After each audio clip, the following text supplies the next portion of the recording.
Wala pong problemang magbigay ng opinion natin basta nasa ayos na pagpapaliwanag at pag-share ng inyong saloobin. Yun po yung privilege ng freedom of expression and speech.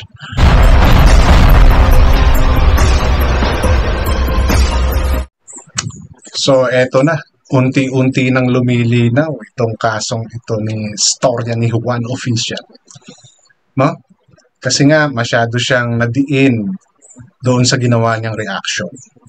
Well, kung hindi niyo talaga panunurin yung buong reaction niya na yun pertaining doon sa email na pinadala sa kanya, well, hindi niyo po maiintindihan yung buong kwento. At kung bakit nag-i-insist itong si Storya ni Juan na hindi niya kasalanan. Kasi nga, nag-react lang siya doon sa email, hindi doon sa taong involved. Yes, yung taong involved ang pinag-uusapan sa email, pero yung mga ginawa nung tao, yun yung binigyan niya ng reactions. Okay? At kung mapapanood nyo yung iba ko pang content, sumagot naman doon si Losamat. And yung sagot ni Losamat, hindi siya bothered. No, hindi siya bothered. Kaya yung sinasabi na yun yung naging dahilan, no? Okay? Contributor, yes, but napakaliit. No, napakaliit. Kung ibabase niyo dun sa mga naging sagot din ni Losamat, hindi niya binibigyan ng ng weight, no? Yung mga nasabing yon dahil natatawa nga pa siya, di ba? Ini-ignore niya. So, there is a deeper reason and now lumalabas na. Di ba? Lumalabas na. Kasi I'm not defending, no, Storya ni Juan. Nandoon tayo sa issue. No? Ang issue ninyo, ibinaton yung lahat, yung sisi, kay Storya ni Juan. Para sa akin, hindi. Dahil isa rin po akong reactor. Nagre-reaction din po ako. And katulad nito, re-reactionan ko rin. Yung naging sagot, yung shinare ni Storya ni Juan. No? Na email. Okay? So, boss, Storya ni Juan, baka naman, maliit pa tong channel. Kaya pagbigyan mo na, no? Katulad mo, sumasakay ako ngayon sa issue ninyo. Pero nanduron lang po ako sa aking pagkakaintindi at pagkakaunawa. Doon ako sa tama, no? Okay, hindi ito para ipagtanggol po kayo dahil kayang-kaya nyo namang depensa yung sarili nyo at kitang-kita naman, no? Yung rason at yung mga paliwanag ninyo. Okay? So, papakita ko po sa inyo, no? And with the permission, I hope, no, hindi ako i-strike ng story ni Juan sa pag-share ko ng video niya mismo yung i-share ko at doon ako magre-reaction. Okay, so nagre-reaction po ako ngayon sa video plus doon sa usapan nila, no, ng kanyang resource person, ika. Okay, so but bago po ako magpatuloy, welcome sa aking channel. Kung bago pa lang po kayo sa aking channel, please, subscribe naman kayo para kumita rin. Bago pa lang po itong channel ko na to. But hindi na po ako bago sa galawang social media dahil may another account po ako na aking ginagamit din pero iba lang ang pangalan. No? Ayan, yung nakikita nyo pala. Yan. Si Tenshi06. No? Ayan po ay another channel ko na hindi rin naman kalakihan yung subscriber. So, ginawa ko po itong another channel na to just in case, a backup channel. And of course, additional income. Let's face the truth, no? Na ang mga nasa SOCMED, as long as monetize ang channel ninyo, pera ay parte dyan sa dahilan. Okay? So, umpisa na nga natin itong kay Storya ni Juan. Baka magalit din sa akin to. Okay? Ito ang email sa akin. Si Brentong ko, siya rin ang nagpadala sa akin ng email regarding sa aligasyon laban dun sa vlogger. Okay. So, lilinawin ko lang po ito. Sinasabi kong mapapanood niyo yung una niyang video, no? Video na kung saan naggawa siya ng reaction. Binasa niya yung email. Okay? Doon sa email na yon, naka-detail doon, no? Yung kinasangkutan o yung mga pinagagawa ng yumaong si Losamat. So, yung taong nag-email na yun at itong nakikipag-chat sa kanya ay iisa. Okay? Base sa pagkakaunawa ko at base sa pagkaka-explain ni storya ni Juan. So, this is one person. Okay? At nagpapaliwanag siya ngayon kay storya ni Juan. Showing, no, na may iba pang dahilan, mas malalim na dahilan, no, si Losamat na nag-cause ng kanyang depression. Sabi ko, kung may contribution man ang mga reaction na ginawa ni storya ni Juan, yun ay napakaliit at yun ay sinagot din mismo, no, ni Losamat doon sa kanyang post, showing na hindi siya doon apektado.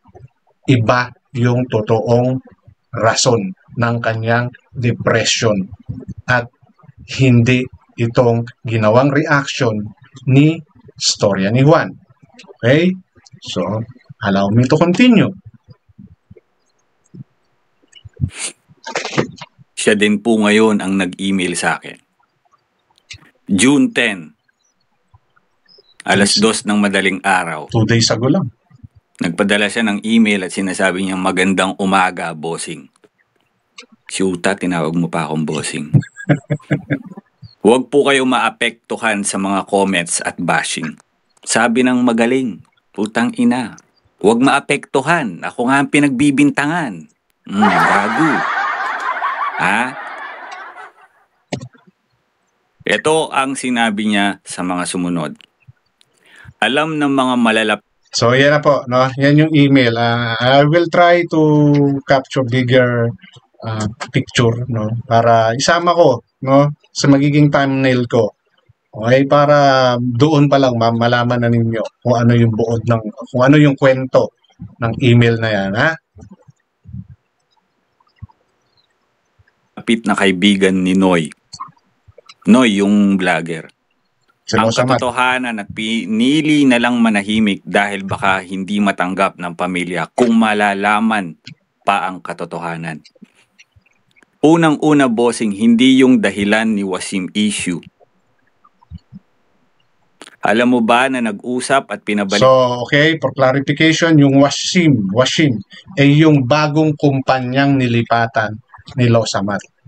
Na doon sa reaction video ni storya ni Juan at doon sa ginawa ko ring content na ipaliwanag, no, na itong Wasim ay nagbayad doon sa dating among inalisan ni Losamat para siya makapagtrabaho dyan sa Wasim na yan. At sinasabi nitong Bren Tongko na hindi yung issue ni Wasim na ni-reactionan ni Juan ang dahilan. Okay? So, malinaw yan, ha? Pa siya ni Ali. At ang kondisyon ay magtrabaho uli siya hanggang sa mabayaran niya yung loan at mga perang nawala. Pero ang sahod niya ay hindi na katulad ng sahod niyang in-offer sa kanya noon.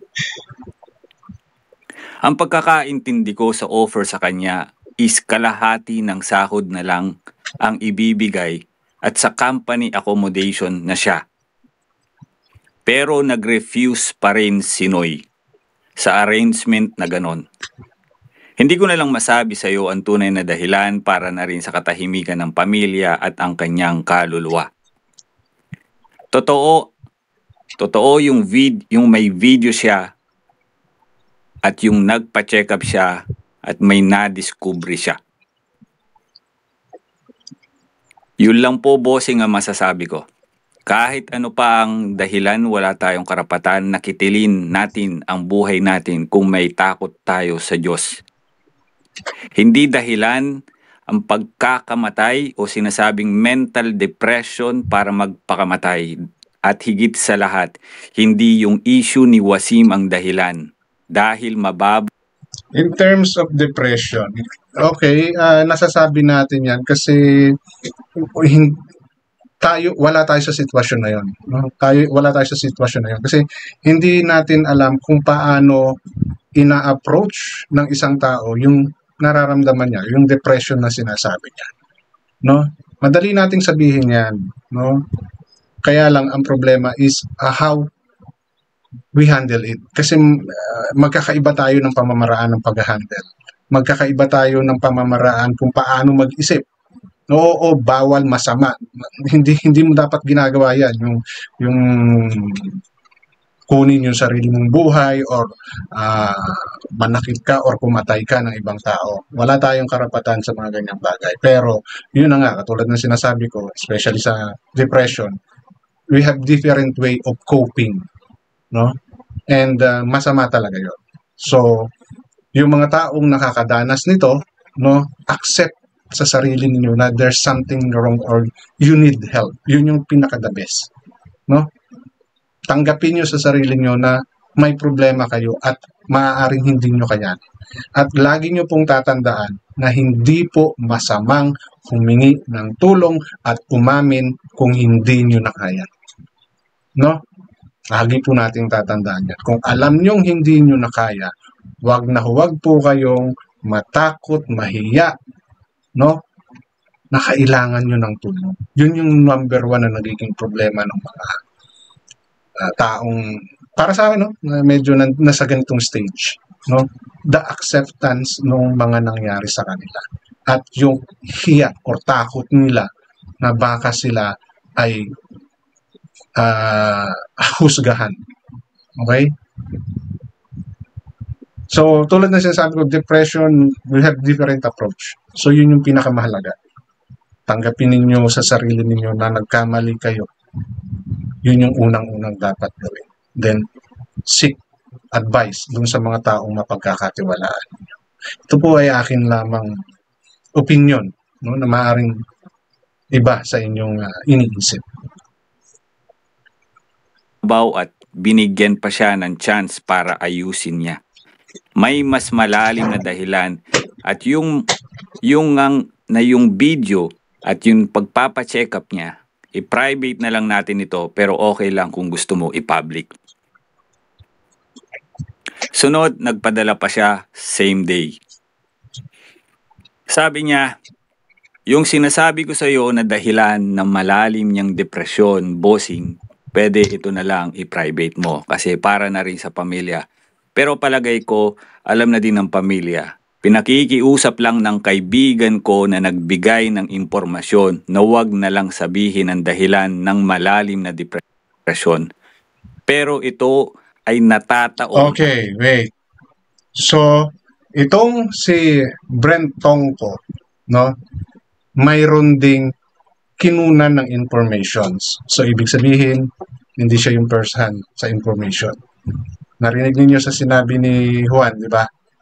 Nanghihingi siya ng permiso or sinasabihan niya na si Juan na huwag nang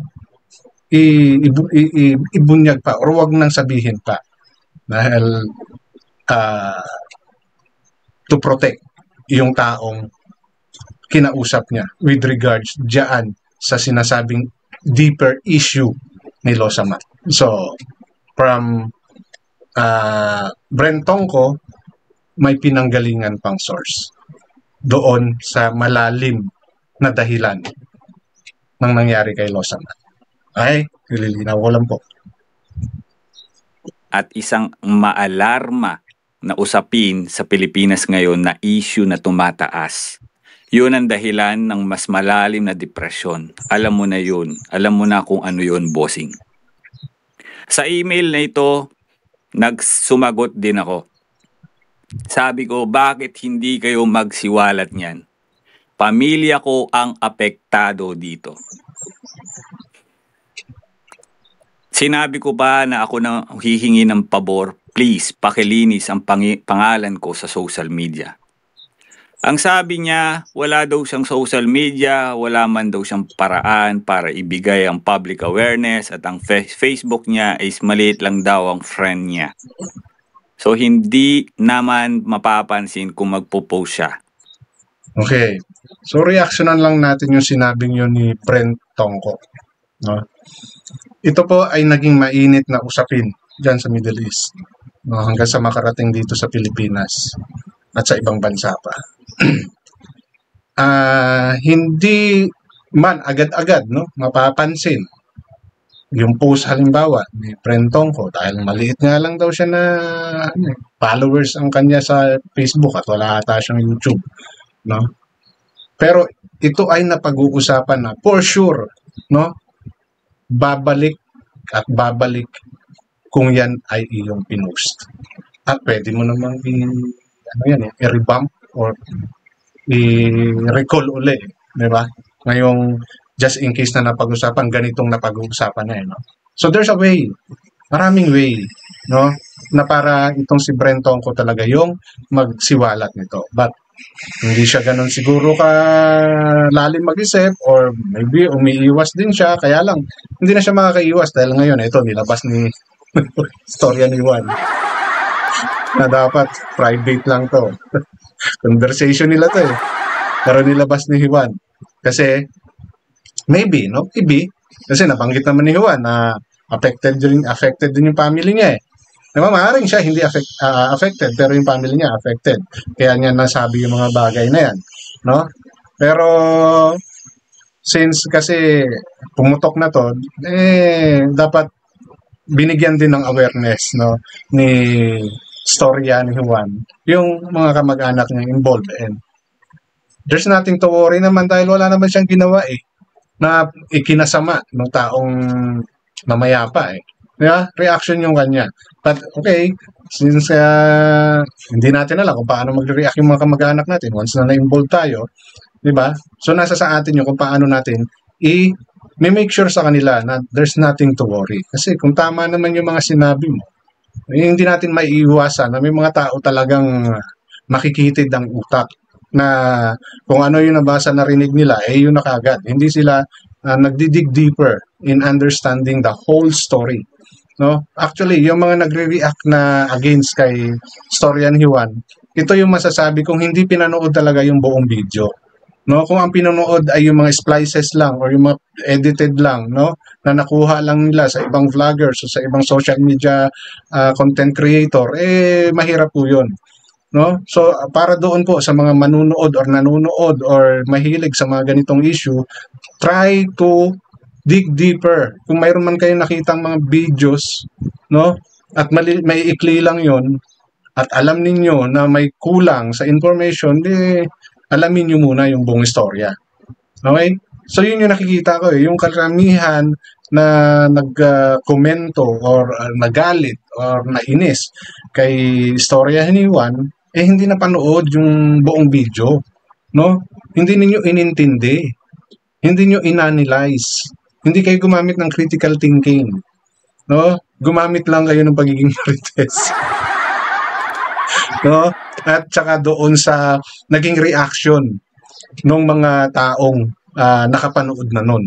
Nagbase kayo sa comment section. Diba? Pinagbasihan ninyo kung matagal nyo nang kilala itong si istorya ni Juan, binasihan nyo sa pagiging may pagka bastos niya, diba? May pagka-adalintado niya. Diba? Sumaring doon yung pinagbasihan or may galit talaga kayo kay Juan dahil ang tinitira niya is yung mga maling gawain ng mga kababayan nating nasa abroad. Diba? So, natuto po kayong mag-dig deeper para mas maintindihan niyo yung istorya. Okay? Sabi ko, I will share if you will do it. Malinis lang ang pangalan ko. Sumagot na naman siya, sabi niya, okay po boss, if you want po magawa ako ng video at isend ko po sa email niyo po or paano po. Saan po ko po send sa Facebook niyo? Ano pong video? Voice po ba? Okay lang po ba? Blurred ang face ko? Give niyo po instruction and etc. Sabi ko, sir, hindi ito patas. You should post it and clear my name. Give me your number, please. Ako at ang pamilya ko ang nadadamay. Pero hanggang ngayon, hindi siya sumasagot. Binasa ko lang yung email. para maging klaro lang. Hindi ko na sinama yung pagmumukha ko dahil kilala ko ang lahi nyo. Kagaya ng ginawa nyo sa una kong video, reaction video, yung mukha ko lang, mga hayop kayo. Napaka-unfair nyo. Yung mukha ko lang nilagay doon. Yung binabasa ko, hindi nyo nilagay. Nye. Mga gunggong. Sarap yung sausaw sa suka. Mahilig kayo si street foods eh. Sausaw. Ano nga ba ang tumataas na kaso sa Pilipinas? Ano ba ang kadalasang nakukuha ng sakit ng mga taong nakikipagtalik? Balikan natin yung post tungkol sa kanya. Yung death threat. Yung nabanggit ng nanay niya dun sa interview niya. Anong sabi doon? Tama. May ipopost daw na kalaswaan nung vlogger. Tama po ba ako? Yun ang sabi nung pinost ni vlogger, di ba? So kung gusto niyo po mapanood, no, yung buong video na to ni Storya ni Juan, sasama ko sa thumbnail. O yan ha. Boss, Storya ni Juan ha.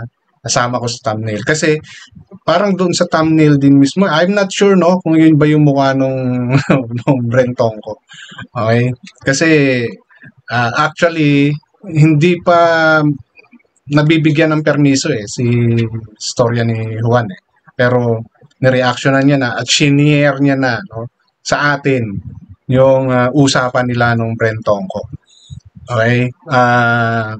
With this malamang ako personally opinion ko to, baka it's either hindi na magpakita itong Brentong ko dahil nga nilabas niya na ni Juan eh, di ba, na supposed to be private conversation nila yan at dapat humingi muna no, I don't know kung humingi ba ng permiso si Storya ni Juan kay Brentong ko no, although may right siya na i-post yun no? Kaya lang kasi private conversation nila yon, kaya dapat aware yung isa. Now, since hindi aware yung isa, I don't know kung ano yung mangyayari sa kanila, kung magpapakita pa ba to.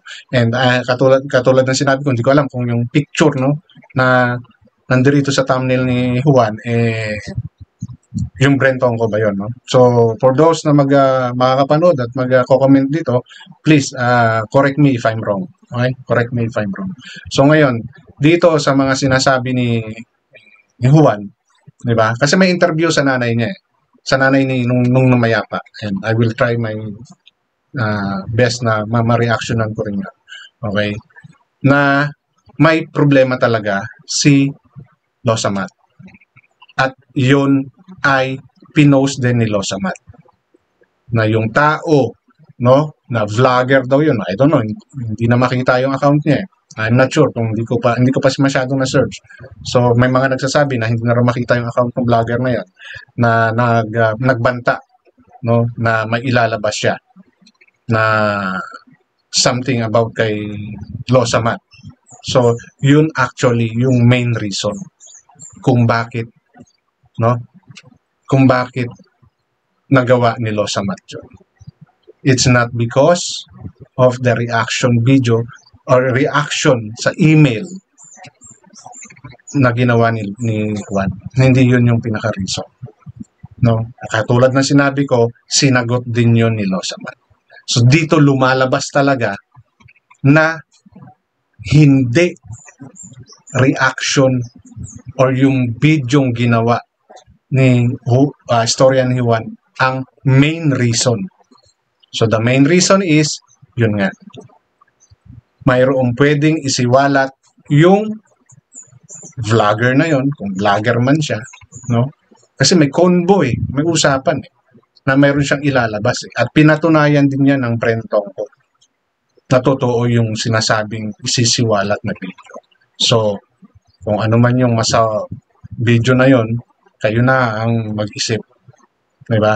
And yan, nagbibigay din ng idea ngayon si Storya ni Juan about doon sa sinasabing kumakalat dito sa Pilipinas. Hindi, actually, hindi lang sa Pilipinas. No? One of the causes ngayon yan. Diba? Especially doon sa mga sex, active sa sex. Mga ganun. Diba? Mga pababae, mga palalaki. Or lalaki-lalaki. So, once meron ka nun, talagang iba yung nagiging tingin ng tao sa'yo, lalo't eto, may ganitong usapan. Okay? And kung sasabihin ninyo na nabanggit doon sa naging reaction ni Juan is about doon sa sinasabing video or scandal na yun, di ba? Kung scandal man na maituturing yun, hindi pa naman natin nakikita, di ba? Hindi naman yun ang pinagpukusan. Okay? Di ba? Hindi naman yan pinagpukusan. At saka, ang nabanggit lang doon is nagpapabayad siya. But we don't have any idea na yun yung reason ng pagpawi ng buhay, no? Ng tao. Di ba? Naging katawa-tawa lang kasi pinasukan ng joke ni istorya ni Juan. But if you were going to analyze the whole concept ng live stream na yon, it has nothing to do sa pagkakapanaw or pagkitil ng buhay itong si Losamat. Yung reaction ginawang yon ni istorya ni Juan. Okay, so kung gusto niyo mapanood yung buong kwento ng live stream na yan, ipopost ko po, no? Yung mismong thumbnail niya para makita ninyo pati yung taong hindi ko alam kung yun ba talaga yung Brentong ko. So, issue lang po tayo walang personalan. Hindi po ito pagdidepensa kay istorya ni Juan. No. Hindi kailangan ni istorya ni Juan ng defender bang matatawag yan. Hindi po. Because he can do it by himself. Di ba? So, ito ay ginagawa ko bilang isang reactor din na nakabase rin sa inyong mga nakita, no? Sa inyong mga nabasa. Kaya maging mapanuri po tayo sa lahat ng ating mga sasabihin, isi-share sa social media. Dahil pwede po tayong mapagsabihang fake news at pwede po tayong madimanda, no? So yun po yung pinakamahirap doon. Wala pong problemang magbigay ng opinion natin basta nasa ayos na pagpapaliwanag at pag-share ng inyong saloobin. Yun po yung privilege ng freedom of expression and speech. Alright, so hanggang dito na lamang. Maraming salamat.